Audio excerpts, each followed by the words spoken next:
ఏమ్మా ఫీల్ అయ్యావా? మీరు గేమ్ ఆడితే నేను డబుల్ గేమ్ ఆడాను. ఎలా ఉంది? నీ మీద ఎన్ని ఆశలు పెట్టుకున్నాను. నేను చేసిన తప్పు నీ ద్వారా సరిచేద్దాం అనుకున్నాను. నాకు అవకాశం లేకుండా చేశావు. ఏంటమ్మా ఏంటి నువ్వు మాట్లాడేది? ఇన్నాళ్ళు మనకెవరు లేరని అబద్ధం చెప్పానురా. మన వల్ల చాలా కోల్పోయిన వాళ్ళు, మన వల్ల బాధపడిన వాళ్ళు, మన మీద ఇంకా కోపంగా ఉన్న వాళ్ళు ఉన్నారు. నాకు 4 అన్నయ్యలు. వాళ్ళకి నేనంటే ప్రాణం. నాకు వాళ్ళంటే ప్రాణం కన్నా ఎక్కువ. అదే ఊర్లో మా పెద్దన్నయ్యకు ఉన్న ఒకే ఒక బెస్ట్ ఫ్రెండ్ సాయిరెడ్డి గారు. సాయిరెడ్డి గారికి 4 చెల్లెళ్ళు. తమ స్నేహాన్ని బంధుత్వంగా మార్చుకోవడానికి తన చెల్లెలని మా అన్నయ్యలు చేసుకోవాలని నన్ను సాయిరెడ్డి గారికి ఇచ్చేయాలని నిర్ణయించుకున్నారు. నా చదువు పూర్తయిన తర్వాత మా ఇద్దరికి పెళ్లి చేయాలనుకున్నారు. ఈలోపు వాళ్ళ పెళ్లిళ్ళు జరిగిపోయాయి. అప్పటికే నేను మీ నాన్నని ప్రేమించాను. ఈ విషయం మా అన్నయ్యలకి చెప్పే ధైర్యం లేక సాయిరెడ్డి గారికి చెప్పాను. ఏంట్రా నువ్వు మాట్లాడేది? ఈ పెళ్లి చేసుకోవడం నాకు ఇష్టం లేదు. ఇక్కడ దాకా తీసుకొచ్చి ఇప్పుడు కాదంటావేంటి? నువ్వు ఆ రోజు మాటిచ్చావనే కదా నీ చెల్లెలని మేం చేసుకుంది. కానీ మా జాతకాలు కుదరట్లేదని పంతులు గారు చెప్పారు. ఇప్పుడు దాని పెళ్లి క్యాన్సిల్ అయితే తెలిస్తే ఎంత బాధపడుతుంది? నేను మాత్రం మీ చెల్లిని పెళ్లి చేసుకోలేను. క్షమించండి. ఆ తర్వాత సాయిరెడ్డి గారు మీ నాన్నకి నాకు రిజిస్టర్ ఆఫీస్ లో పెళ్లి చేసి ఫారిన్ పంపించేశారు. నా కోసం సాయిరెడ్డి గారు పెద్ద రిస్క్ తీసుకున్నారని తెలుసు. కానీ ఇంత అనర్థం జరుగుతుందని ఊహించలేకపోయాను. బాబా మా చెల్లెల్ని ఊరి నుంచి పంపించేసి మన స్నేహానికి ద్రోహం చేశావు. అందుకే మీ చెల్లెల్ని మా అందరి జీవితాన్ని నుంచి పంపించేస్తున్నా. ముగ్గుళ్ళుండి కూడా నీ చెల్లెలు ముండ మోపల్లాగా నీ కళ్ళెదురుగా తిరుగుతుంటే నువ్వు జీవితంతో కుళ్ళి కుళ్ళి ఏడవాలి.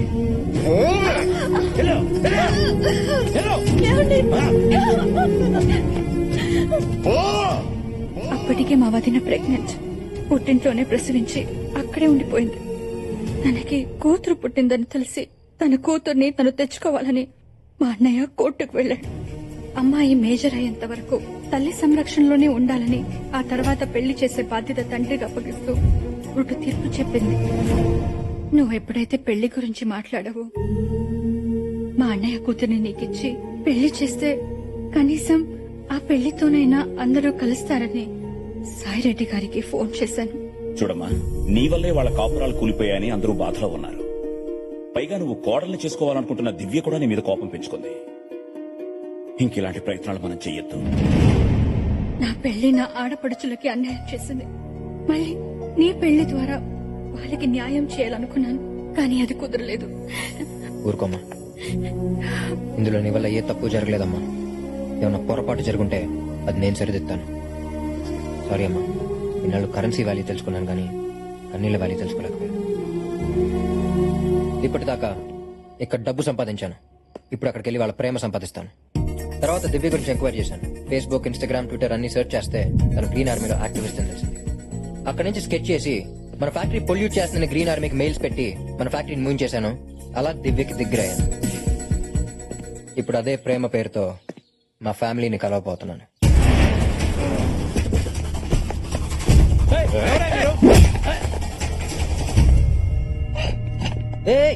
ఎవరు మీరంతా? మా అన్న భూపతి, రఘుపతి, చలపతి, ఉమాపతి. మీ తిరుపత? కాదు, బొబ్బిలి. నా కూతుర్ని ప్రేమించడానికి ఎంత ధైర్యం నీకు? ప్రేమించడానికి కావాల్సినదే కదా. కాదంటే కన్విన్స్ చేస్తాను. చంపేస్తానంటే? రెడీ అంటాను. తనని ఎవరైనా చంపేస్తానంటే? నేను చంపేస్తాను. ఒప్పుకుంటే మీ కళ్ళుండి అవుతాను. అలడా, మీరు ఇప్పుడు ఒప్పుకున్నట్ట? నిన్ను చూసిన రోజే ఫిక్స్ అయ్యాను. మీ ఇంట్లో వాళ్ళకి కబర్ పెట్టు. కానీ మీ కూతురికి నేనంటే రాంగ్ ఇంప్రెషన్ ఉంది మామయ్య. ఒక్క 4 days తనతో కలిసి ఉండే ఛాన్స్ ఇవ్వండి, కన్విన్స్ చేసేస్తాను. హలో నాన్నా. అమ్మా, నీకు మంచి సంబంధం చూశాను. ఆ అబ్బాయి నీ కోసం ప్రాణం ఇస్తాడు. ప్రాణం తీసేవాడు ఇచ్చేవాడు కాకుండా వేరేవాడు దొరకడా మీకు? అది కాదమ్మా, అబ్బాయి చాలా మంచోడు. 4 రోజులు ఆ ఇంట్లో నీతో ఉంటే నీకే అర్థం అవుతుంది. కరెక్ట్ గానే చెప్పు. సరే నాన్న. ఓకే. ఫోన్ లో ఎవరమ్మా? నాన్న ఏదో పెళ్లి సంబంధం చూసారట. రేపు అతను వస్తున్నాడు. ఏమీ అక్కర్లేదు, నేనే నీకో మంచి సంబంధం చూస్తాను. మావయ్య, ఒకసారి నాన్నకి ఇష్టం లేని పెళ్లి జరగడం వల్లే ఇన్ని గొడవలు జరుగుతున్నాయి. మళ్ళీ ఆ తప్పు నేను చేయను. అది చిన్నపిల్లరా, మంచి చెడు తెలీదు. ఎప్పట్లాగే వచ్చేవాడిని ఊరి పులిమేరలోంచి తరిమేయండి. ఎదురు తిరిగితే పాతేయండి.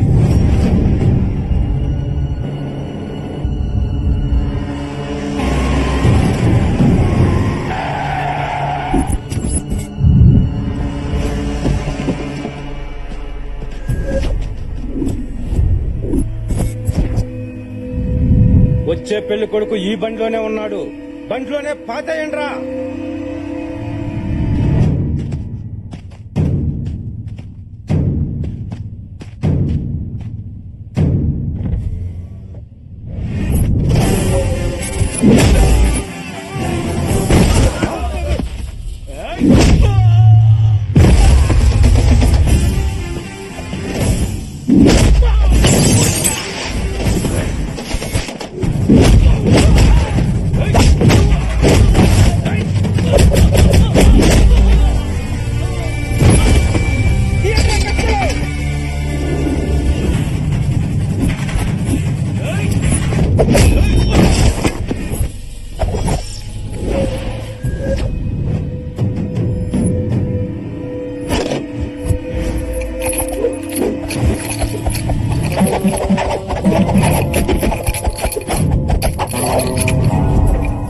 బొట్లోంచి 2 కర్ర ముక్కలు తీసి ఇట్టా ఇట్టా ఇట్టా సంకలో తెగ తిప్పుకుంటున్నావు.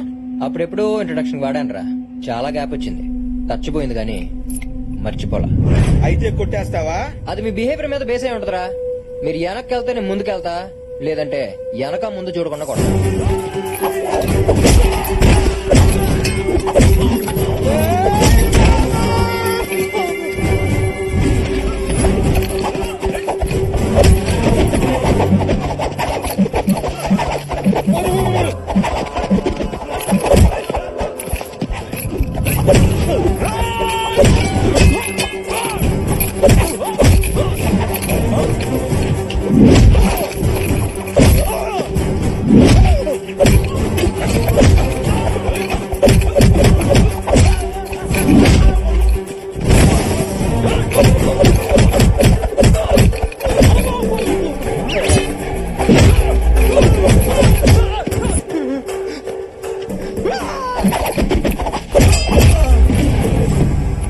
రేయ్, అందరూ చొక్కాలు ఇప్పేసి కూర్చోండ్రా.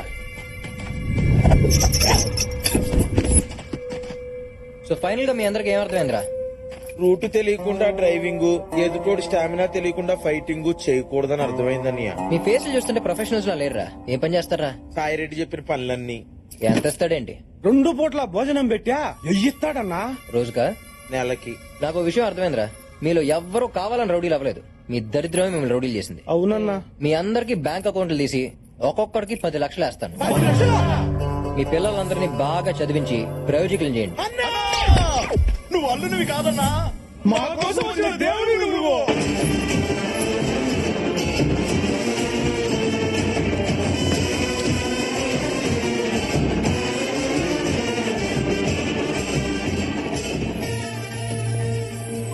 ఈడా? దివ్య, నాన్న, నువ్వు పంపించిన వాడు ఎవరో తెలుసా? తెలుసమ్మా, నిన్ను ప్రేమించినోడు. అయ్యో, అదంతా డ్రామా నాన్న. వాడు వచ్చింది ఫ్యాక్టరీ కోసం. నువ్వు అలా చెప్తావని కూడా చెప్పాడు. నాన్న, అది కాదు నాన్న. చూడమ్మా, నాకు 4 నిమిషాల్లోనే నచ్చాడు. నువ్వు 4 రోజులు చూడు, నచ్చకపోతే పంపించేద్దాం. Hello hello.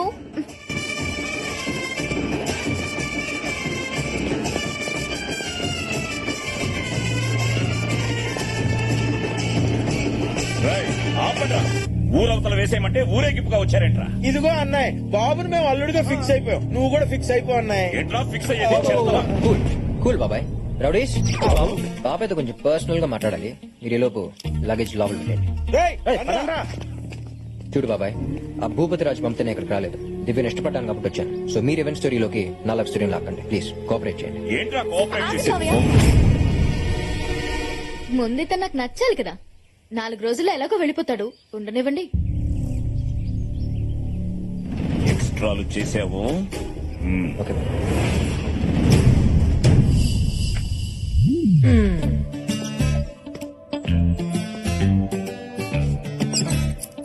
ఏంటి అత్తయ్యలు, నచ్చానా? నచ్చే ఉంటానులే. అదండి.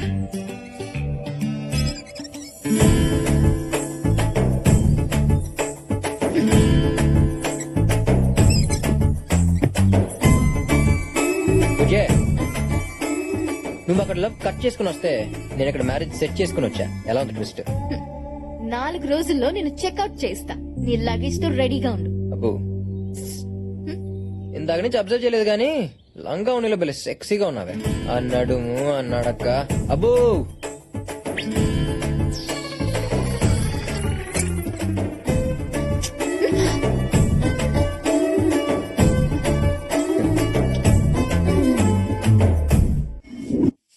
ఇవి కూడా తోమేసే. అమ్మగారు ఈ రోజు కొంచెం త్వరగా ఇంటికి వెళ్ళాలమ్మా. దేనికే? ఈ రోజు కార్తీక సవారం కదమ్మా, గుడికెళ్ళి దీపం వెలిగించి మా ఆయన్ని చూడాలి. నీ పని బాగుందిగా. పండగ వస్తే సంతోషంగా మొగుడుతూ ఉంటావు. మాకే ఏ అదృష్టం లేదు. 25 ఏళ్ల నుంచి ఏ పండగ లేకుండా ఇక పుట్టింట్లోనే పడున్నాం. ఏ ముహూర్తాన మహాతల్లి పెళ్లి చేసుకు వెళ్ళిపోయిందో గాని అప్పటి నుంచి మన తల్లాతలు ఇదిగో ఇలా ఏడ్చాయి. ఆవిడకే పెళ్లి చేసుకుని బానే ఉంది.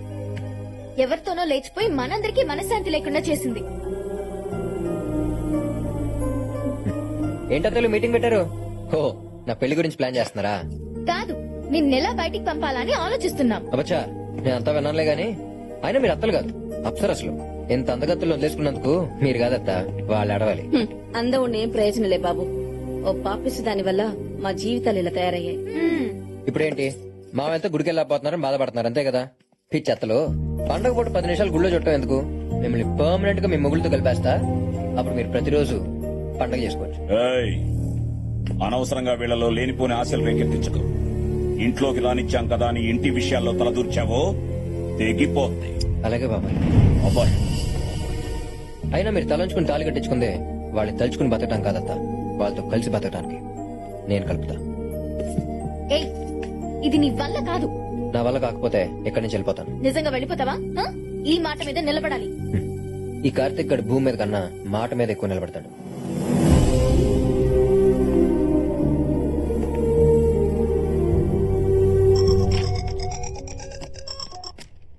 అమ్మా, మనూరు వచ్చానే. అత్తలందరినీ చూశాను. నువ్వు చెప్పినట్టు అందరూ చాలా మంచోళ్లే. అమ్మ కాదురా, నాన్నని. నాన్న అదే ఫ్యాక్టరీ. అమ్మ నాకంతా చెప్పింది. నువ్వు అనుకున్నట్టు జరగడం అంత ఈజీ కాదు. నాన్న, నాకు కొన్ని లెక్కలున్నాయి, వాళ్ళకి కొన్ని బొక్కలున్నాయి. రెండింటినీ క్యాల్కులేట్ చేసి కలిపేస్తానుగా. రే, మేము ఇక్కడికి వచ్చిన కొత్తలో ప్రతి రోజు ఫోన్ చేసి నానా బుద్ధులు తిట్టేవాళ్ళు. నన్ను వాళ్ళు మామూలు టార్చర్ పెట్టలేదు. అవునా?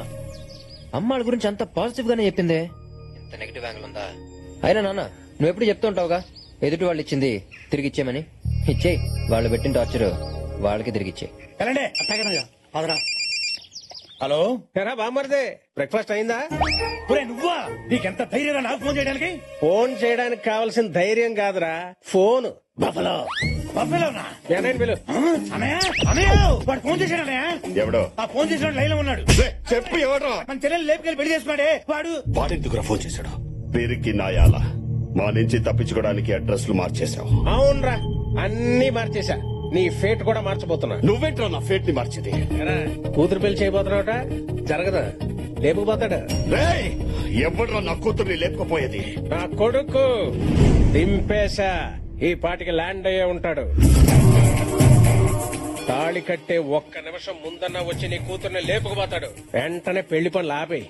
ఈ అడ్వాన్స్ అయ్యి ఒక్క కాదని కంటిన్యూ అయ్యావనుకో, ఆడు నీతో ఆడేది 2020 మ్యాచే. రేయ్, నువ్వు అప్పుడు మిస్ అయ్యావు.